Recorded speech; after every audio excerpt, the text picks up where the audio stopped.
Every year around Easter, churches around the world start focusing on 3 days that changed the whole world. 3 days that changed everything: Friday, Saturday, and Sunday. And when we talk about these days, and we talk about the death, burial, and resurrection of Jesus Christ, we're really talking about the gift of new life, the gift of grace and salvation that is made available to us through this death. And I grew up in church, so the stories about Jesus' death on Friday, they were very familiar to me. But there was always something that didn't make a lot of sense to me. I understood that because I sin, and because we all sin, we're separated from God. I know that my sin hurts God, and that in order for me to come into a relationship with Him, one that will last for eternity, I had to be forgiven. All of that made sense to me. But what never made sense to me was, why couldn't God just forgive me? Why did Jesus have to die? When someone hurts me, I don't have to kill someone else in order to forgive them. So why does God make that the rule here? I never understood it, until someone explained it to me like this. Imagine you own a video game system, maybe the best video game system ever invented, the PS3. But you may disagree, and you can be wrong.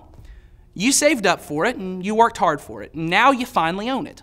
And you love this thing, so much so that you'd even wake up early on a Saturday morning to play it. But this Saturday morning, you come downstairs to find that your little sister has spilled milk all over the PS3. You're tempted to just yell and scream at her and tell her about how she's definitely going to pay you back for that. But then you remember something. She's so young, she can't really understand what she's done, right? She knows from your reaction that she shouldn't have done it, and she may be able to understand that she can't hurt other people's property, but she can't really understand the damage that she's done. And if you explain to her how much it costs for you to buy the PS3, she could never comprehend how much that really costs. And she can never pay you back even if she wanted to. So what do? You forgive her, right? You don't keep her in your debt or charge her interest. You just forgive her. She can never understand how much it cost or be able to pay you back for the debt, so you choose to forgive her. But you're still out the money for your PS3, and someone has to pay that debt, right? You're choosing to eat the cost and take care of that debt. You've chosen to be gracious with your sister, but it's not really fair, is it? It's not fair to you. It's not really equal.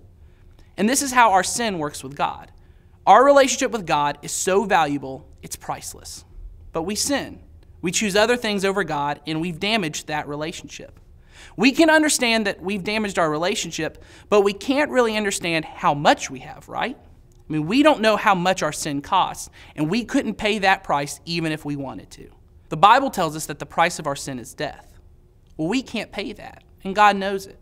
So He chooses to forgive us of our debt.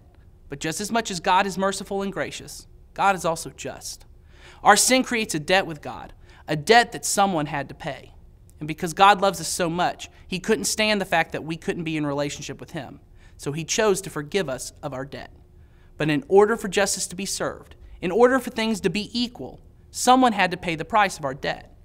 So God sent Jesus, His Son, to die on the cross as a payment for our sin.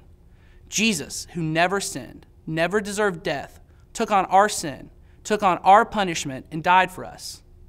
And when followers of Christ see the cross, what most of us see is God's great love and grace. And that's true. But what's also true is that the cross is a symbol of God's justice, that all sin has a price, and that God makes things equal. And it reminds us that our God was willing to take our punishment in order to make things right, to make us right with God.